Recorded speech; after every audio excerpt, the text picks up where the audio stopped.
Trois-Rivières, ce printemps annonce le démarrage d'un vaste chantier archéologique sur la place Pierre-Boucher, là où ont été posées les fondations de la ville, la deuxième plus vieille au Canada. Pendant plusieurs semaines, entre les mois de mai et octobre, les archéologues vont fouiller le sol, faire des découvertes étonnantes et ainsi ouvrir une fenêtre sur le passé de cette petite place, témoin privilégié de l'histoire de la ville.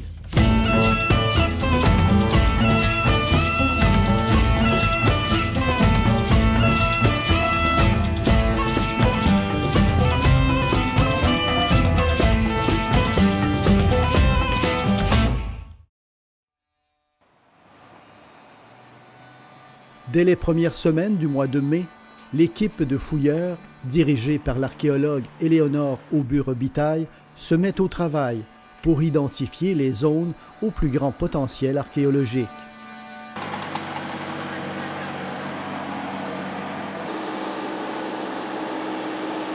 On explore des secteurs qu'on avait ciblés dans une phase préalable là, au terrain, en faisant une recherche historique, en superposant des plans anciens. On explore pour regarder finalement qu'est-ce qui reste comme vestige archéologique, qu'est-ce qui reste comme sol à fouiller, qui pourrait faire l'objet d'une investigation plus poussée dans le cadre de la fouille. Ce chantier de fouille, d'une ampleur jamais vue dans la ville, précède les travaux de réaménagement de la place Pierre-Boucher, la porte d'entrée de l'arrondissement historique. Puisque l'endroit a été le berceau de la ville, les archéologues croient que des traces de son lointain passé y sont encore enfouies et doivent être récupérées avant la réalisation des travaux de réaménagement. Il y a presque 4 siècles, les premiers occupants européens ont érigé ici un fort pour protéger leur poste de traite des fourrures des attaques des tribus amérindiennes hostiles. Le deuxième gouverneur de Trois-Rivières, Pierre Boucher, a rapidement consolidé et agrandi la fortification. La place Pierre-Boucher, c'est vraiment le lieu de naissance de la ville de Trois-Rivières.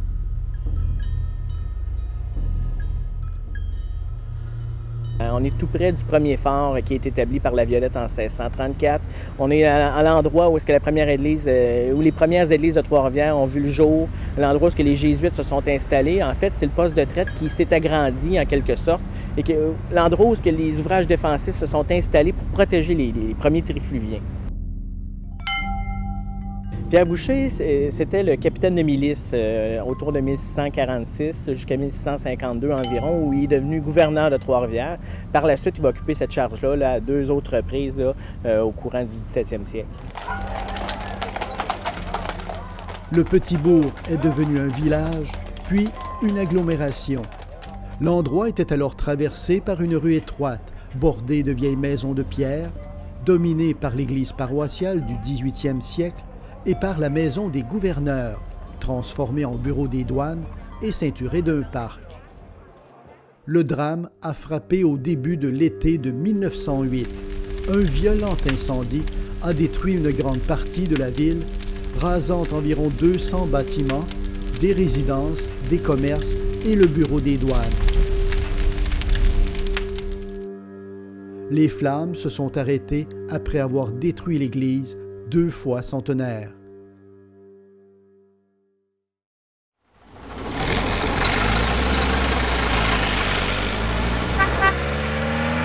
On est ici dans ce qui est le cœur du Trois-Rivières, milieu 20e siècle, début 20e siècle.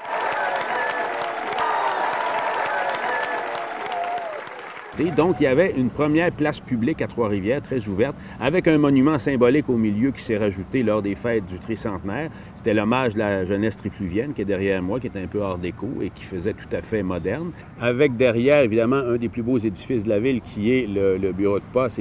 En fait, c'est l'édifice fédéral comme on en faisait à l'époque. Il y en a un très gros à Toronto, sur Front Street, et nous avions le nôtre ici également. Les archéologues restent persuadés que le sol recèle encore des vestiges des occupations antérieures. Les sondages réalisés plus tôt ont permis d'identifier 5 emplacements ayant un potentiel archéologique: devant le bureau de poste, autour du flambeau, devant le monument au Sacré-Cœur, sur le terrain de l'ancienne école, le jardin de l'enfance et enfin dans le parc des gouverneurs. Dès qu'on enlève le lit de pause de la rue, on tombe sur des sols anciens. Donc, effectivement, dans ce cas-ci, dans le cas de cette aire de fouille-là en particulier, encore une fois, nos sols anciens sont directement sous le béton et le concassé qui servait de lit de pause à la rue. Et après ça, il n'y a même pas 1 mètre de dépôt à fouiller avant d'arriver sur du sol naturel stérile. L'un des grands espoirs des archéologues est de retrouver des vestiges de cette palissade qui ceinturait le bourg.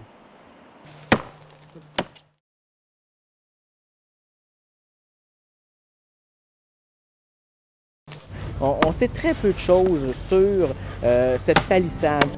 Donc, on a des traces de creusement circulaire qui font environ 30 à 40 cm de diamètre. On l'a possiblement, la palissade.